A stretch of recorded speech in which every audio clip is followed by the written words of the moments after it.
Hello दोस्तों, स्वागत है एक बार फिर आप सभी का हमारे यूट्यूब चैनल पीएस क्लासेस पर, जिस पर आज के वीडियो लेक्चर में स्टूडेंट डिस्कस करेंगे कक्षा 12 विषय भौतिक विज्ञान एनसीईआरटी के दूसरे अध्याय के आंकिक प्रश्नों को। स्टूडेंट, जैसा कि आप जानते हैं कि हमने इस अध्याय के 6 क्वेश्चनों का वीडियो आप लोगों को पहले प्रोवाइड करा दिया स्टूडेंट।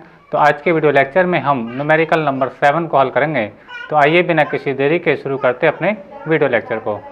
देखिए स्टूडेंट, ये कहा गया इस क्वेश्चन नंबर 7 में 2 पिकोफैरड, 3 पिकोफैरड और 4 पिकोफैरड धारिता वाले 3 संधारित्र पार्श्व क्रम, स्टूडेंट पार्श्व क्रम का मतलब हो रहा है बेटा समांतर क्रम में जोड़े गए हैं। आइए आप समझ रहे होंगे कि यानी 3 संधारित्र हैं बेटा, जिनकी धारिता क्रम से 2 पिकोफैरड, 3 पिकोफैरड तथा 4 पिकोफैरड स्टूडेंट, ठीक है। और एक दूसरे कौन से क्रम में जोड़े गए बेटा? पार्श्व क्रम में जोड़े गए। पार्श्व का मतलब बेटा समांतर क्रम में जोड़े गए स्टूडेंट, ठीक है। चलिए अब हमसे क्या पूछा गया इसमें पढ़ते हैं। देखिए इसके अंदर 2 पार्ट पूछे गए स्टूडेंट। पहला पार्ट है संयोजन की कुल धारिता क्या है, संयोजन की कुल धारिता क्या है। और इसके बी पार्ट में हम लोगों को डिस्कस किया गया है यदि इस संयोजन को 100 वोल्ट के संभरण से यानी 100 वोल्ट की बैटरी से ऐसे मान लीजिए जोड़ा जाए तो प्रत्येक संधारित्र पर आवेश ज्ञात कीजिए स्टूडेंट। देखिए इसके अंदर 2 पार्ट पूछे गए। पहला पार्ट पूछा गया बेटा कि इस संयोजन की तुल्य धारिता क्या है स्टूडेंट, और बाद में इसके बी पार्ट में हमसे पूछा गया स्टूडेंट कि प्रत्येक संधारित्र पर आवेश कितना है स्टूडेंट। चलिए शुरू करते हैं अपने पहले मतलब ए पार्ट को। चलिए देखते हैं ए पार्ट क्या है। संयोजन की तुल्य कुल धारिता ज्ञात करनी स्टूडेंट। तो देखिए पहले मैं आपको डायग्राम से समझाऊँ स्टूडेंट कि देखिए हमने 3 संधारित्र लिए C1, C2 और C3 स्टूडेंट, ठीक है, जिनमें इनकी धारिताएं कितनी है बेटा?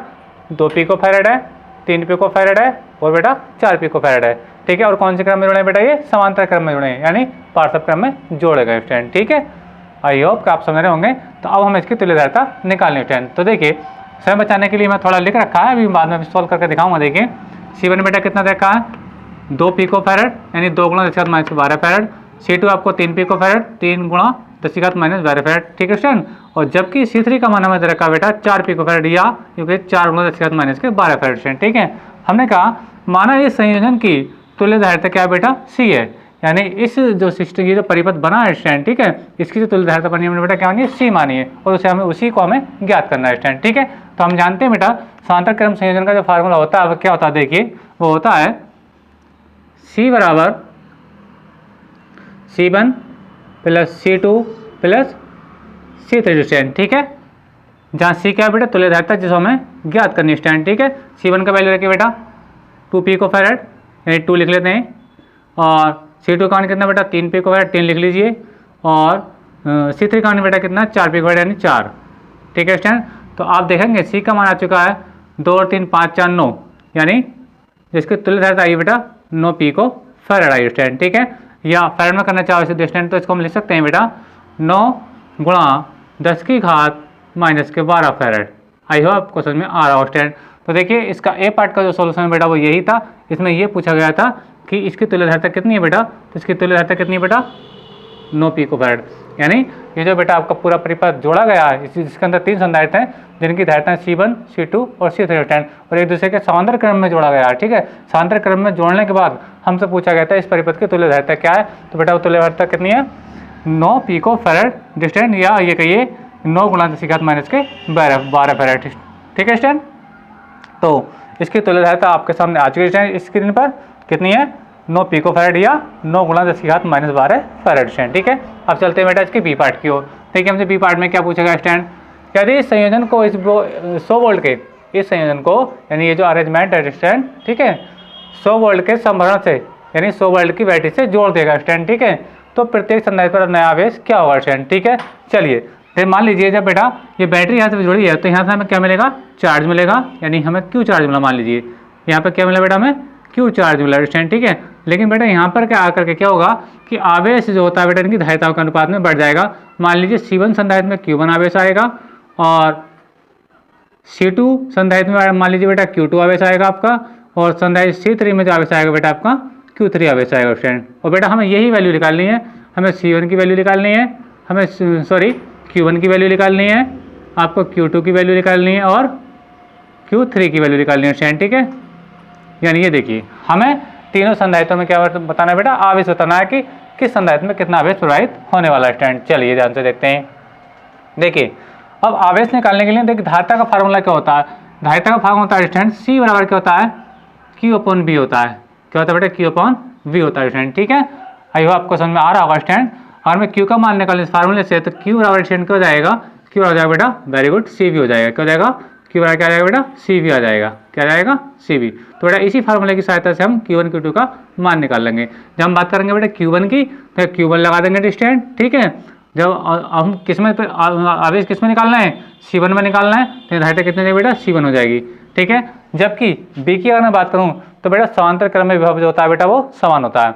आई हो आप समझ रहे होंगे, हमने आपको बताया था जब ये आर्टिकल कराए थे, श्रेणी क्रम में बेटा क्या होता है, आवेश समान होता है, जबकि समांतर क्रम में विभव समान होता है स्टूडेंट। ठीक है, तो ये अरेंजमेंट कौन सा है बेटा, पार्श्व क्रम है अर्थात समांतर क्रम है, इसलिए तीनों संधारित्रों की प्लेटों के बीच विभवांतर कितना रहने वाला है बेटा, वो 100 वोल्ट ही रहने वाला है। आई हो आपको समझ में आ रहा होगा स्टूडेंट। ठीक है, चलिए तो हमें देखिए हमें निकाल देखिए B बराबर लिख देते हैं, इसका सोल्यूशन नंबर B, यहाँ से इसका सोल्यूशन कर रहे हैं बेटा B पार्ट का।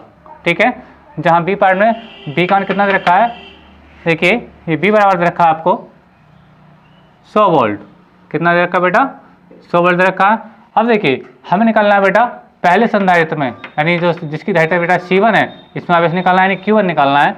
तो देखिए Q1 बेटा हो जाएगा आपके पास C1B हो जाएगा स्टूडेंट। ठीक है, कितना हो जाएगा, Q1 बराबर कितना हो जाएगा बेटा, C1B हो जाएगा। ठीक है, अब बेटा मान रखिए इसका C1 का मान कितना है बेटा, देखिए C1 का 2 पिकोफैराड या 2 गुणा 10⁻12 फैराड। तो बेटा हम माइक्रोफैराड ना पिकोफैराड वाला मान ना रख करके हम कौन सा रख रहे हैं, फैराड वाला मान रखेंगे। देखिए 2 गुणा 10⁻12। ठीक है स्टूडेंट, और आपका जो मान है बेटा B का मान कितना है, वेरी गुड, B का मान कितना, 100 वोल्ट। चाहे ऐसे देख लीजिए 100 वोल्ट। ठीक है स्टूडेंट। अच्छा अब देखिए बेटा ये 10⁻12 है और ये 100 है। 100 का मतलब बेटा क्या है, 2 घात हैं, प्लस की 2 घात हैं।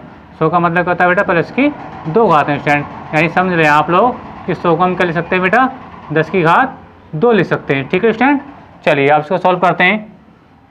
तो देखिए अब आने वाला है स्टूडेंट कि 2 × 10 की पावर, देखिए बेटा ये प्लस की 2 है, ये माइनस की 12 है, तो माइनस की 12 ज़्यादा है तो घटाएंगे कितने, वेरी गुड, माइनस के 10 बचेगा। कितना बचेगा बेटा, माइनस के 10। मैं थोड़ा सही करके लिख दूँ, माइनस के 10 कूलाम स्टूडेंट। आई हो आपको समझ में आ रहा होगा, यानी आपके पास Q1 की वैल्यू बेटा आ चुकी है। Q1 का मान कितना आ चुका है स्टूडेंट, ध्यान से समझें। Q1 का मान आया आपका बेटा 2 गुणा 10⁻10 कूलाम। अगर बेटा आप धारिता का मान काय में लेते बेटा, पिकोफैराड में लेते, काय में लेते बेटा, पिकोफैराड में लेते। ठीक है स्टूडेंट, तो आपका जो मान आता आवेश का पिको कूलाम में आता, काय में आता बेटा, पिको कूलाम में, क्योंकि आपने धारिता का मान फैराड में लिया स्टूडेंट, तो आपका मान काय में आएगा बेटा, कूलाम में आएगा स्टूडेंट। ठीक है, चलिए अब करते हैं बेटा कि संधारित्र C2 में कितना आवेश आएगा। चलिए तो देखिए अब निकालेंगे हम C2 में आवेश, किसमें, C2 में, यानी Q2 का मान निकालने वाले हैं। मैं थोड़ा इसको ऐसे कर देता हूँ स्टूडेंट। चलिए यहाँ से समझें स्टूडेंट। देखिए अब हम Q2 का मान निकालेंगे, और Q2 क्या है बेटा, संधारित्र C2 में आवेश है, यानी Q2 बराबर देखिए Q2 बराबर हो जाएगा स्टूडेंट C2B, क्योंकि इसकी धारिता कितनी बेटा, C2 है ना। चलिए मान रख देते हैं, चलो आगे सॉल्व कर देते हैं। C2 का मान रख दीजिए, C2 का मान बेटा कितना है, C2 का मान ये आएगा 3 पिकोफैराड या 3 गुणा 10⁻12 फैराड, 3 गुणा 10⁻12। ठीक है स्टूडेंट। अच्छा B का मान क्या, बेटा B का मान बेटा सबके लिए सेम रहेगा। मैंने बताया कि समांतर क्रम में विभव सब में बराबर होता है। ठीक है स्टूडेंट, यानी समांतर क्रम में तीनों संधारित्रों के प्लेटों के बीच विभवांतर बेटा बराबर रहेगा, अर्थात B का मान 100 ही रहेगा। 100 का मतलब देखिए अब मैं 100 रख के सॉल्व कराता हूँ, तो ये आपके पास बचेगा बेटा Q2 का मान, ध्यान से देखें Q2 बराबर आएगा स्टूडेंट 3 गुणा 10 की घात, देखिए 2 जीरो घाते हैं बेटा, 2 जीरो हैं बेटा, ये 2 घाते प्लस की हैं। ठीक है, जब 100 को हम खत्म करेंगे स्टूडेंट, ठीक है 100 का मतलब आप समझ रहे होंगे कि प्लस की 2 घात है, और ये माइनस की कितनी बेटा 12 है, तो प्लस की 2 घट जाएंगे तो माइनस की कितनी घट जाएंगे बेटा, वेरी गुड, माइनस के 10 कूलाम आएगा स्टूडेंट। ठीक है, आइए आपको समझ में आ रहा होगा स्टूडेंट।